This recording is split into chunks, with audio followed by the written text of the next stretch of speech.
কামারপুকুর থেকে দাদা রামকুমার চট্টোপাধ্যায়ের হাত ধরে চলে আসেন কলকাতায় তিনি, গদাধর চট্টোপাধ্যায়, 1852-তে। আর 1856-তে এই দক্ষিণেশ্বর মন্দিরে তিনি ছোট ঠাকুর হয়ে নিয়োজিত হলেন। তার নতুন জীবনের পর্ব শুরু হলো।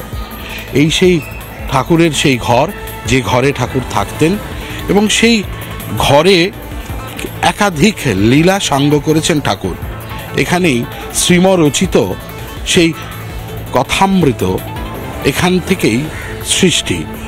ঠাকুর এখানে তখনকার তাবড় তরুণ তুর্কিদের নিয়ে নবজাগরণ ঘটালেন।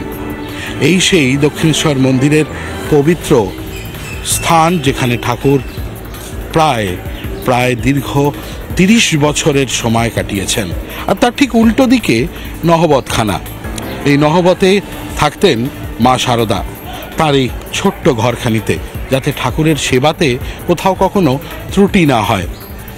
ঠিক এখান থেকেই ঠাকুর তার জীবনের যে কটি দিন লীলা সাঙ্গ করেছেন, তারপর এখান থেকে তিনি পৌঁছে গিয়েছেন কখনো কাশীপুর উদ্যানবাটিতে, কখনো উত্তর কলকাতার সেই শ্যামপুকুর বাটিতে।